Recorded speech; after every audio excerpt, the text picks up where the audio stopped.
আপনাদের সাথে আমাদের বাসার ওভারভিউটা শেয়ার করব। সো আপনারা দেখেন যে আমাদের বাসার সামনে এরকম একটা লেক আছে, সেটা হচ্ছে আর্মির ক্যান্টনমেন্টের এরিয়াতে পড়ছে এটা। সো লেকটা অনেক সুন্দর আর বিশাল বড় বলতে পারেন। ওই যে বিল্ডিংগুলো দেখতে পাচ্ছেন ওই পর্যন্ত আর কি। হ্যাঁ, আর এই জঙ্গলটা দেখতে পাচ্ছেন এটা হচ্ছে ফায়ার রেঞ্জের এরিয়া।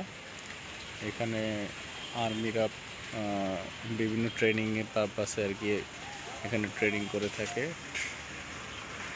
আর এইদিকেও আপনাকে যদি দেখায় ওই বিল্ডিংগুলো পর্যন্ত হচ্ছে লেকটা গেছে। আর এইটুকু পুরাটাই বিশাল বড় এরিয়া, ঘুরে আসতে হেঁটে 1 ঘন্টার মতো লেগে যায় আর কি। সো এটা হচ্ছে বাসার সাইডের অংশ। আস্তে আস্তে পেছনের দিকে যাচ্ছি, এটা হচ্ছে বাসার পেছনের অংশ, পেছনের ওভারভিউটা। এখানে কিছু বিল্ডিং হয়ে গেছে যে কারণে পেছনের দিকে ওই রকম ভালো দেখা যায় না। আর এটা হচ্ছে আমার ছাদ, ছাদের মধ্যে বিভিন্ন জাতের ফল টল আছে। এটা হচ্ছে কমলার একটা ভেরিয়েন্ট, আমি ভেরিয়েন্টের নামটা ভুলে গেছি। এটা অনেক বড় সাইজের কমলা হয়, এরকম সাইজের।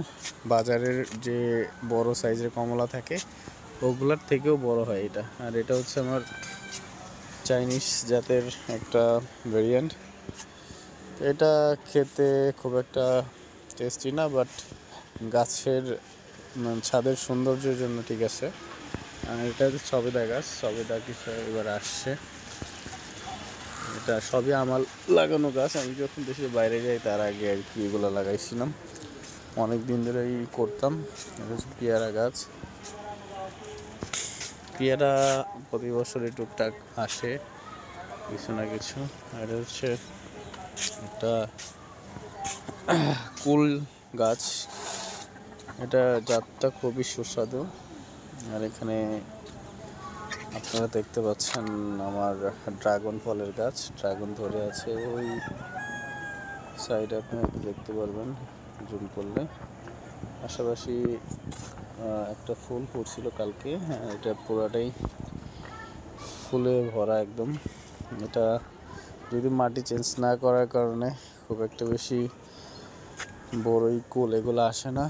এটা আম গাছ, এই আম গাছটাও আম ধরে প্রতি বছরই। সব থেকে আমার কাছে ইন্টারেস্টিং ব্যাপারটা লাগে হচ্ছে কামরাঙ্গা গাছটা, এখানে প্রচুর কামরাঙ্গা ধরছে। এটাও আমি লাগিয়ে গিয়েছিলাম, তখন একটু ছোট ছিল, এখন মোটামুটি 2 বছরে অনেক বড় হয়েছে। আর সারা গাছেই এটা ফুলে ভরে গেছে একদম। সো এইবার আশা করো যে অনেক কামরাঙ্গা আসবে।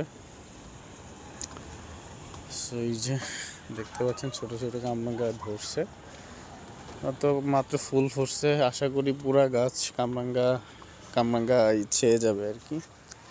আর এই যে ড্রাগন ফল এই পাশেও আছে, 2টা ড্রাগন, আর একটা ফুল আজকে বা কালকের মধ্যে ফুটবে। এটা ফুটলে অসম্ভব সুন্দর লাগে। এই যে দেখেন এখানে কলি হয়েছে, এটা সম্ভবত মরে যাবে, কালারটা নষ্ট হয়ে গেছে। এই যে একটা আসছে, এটা ঠিক আছে, বাট এই যে এখানেও 2টা আসতেছিল বাট মারা গেছে, কারণ এগুলা হচ্ছে উপরের দিকে ডালগুলো যদি নিচের দিকে হেলানো থাকে সেক্ষেত্রে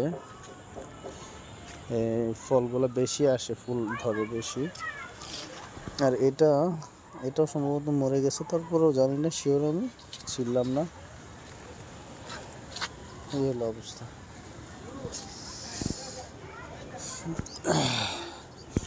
এখানে টুকটাক তরকারি গাছ, এটা ধুন্দুল গাছ। আর এখানে লেবু গাছ অনেক ছিল আমার, এখন একটা আছে এরকম। লেবু আসার পরে খাইছি কিছু, তো এখন আপাতত মনে হয় লেবু নাই, যেহেতু ছায়ার মধ্যে আছে লেবু খুব একটা ধরে না আর কি। আর আম গাছের চারা আছে অনেকগুলা, গ্রাফটিং করা, আমার হাতের একটা গ্রাফটিং। সো এটাই হচ্ছে টোটাল আমার বাসার ছাদ এবং আশেপাশের ভিউ। আর এখানে মুরগি আছে কিছু, দেশি মুরগি, এগুলা প্রতিদিনই 2-3টা করে ডিম দেয়। এই হলো পুরা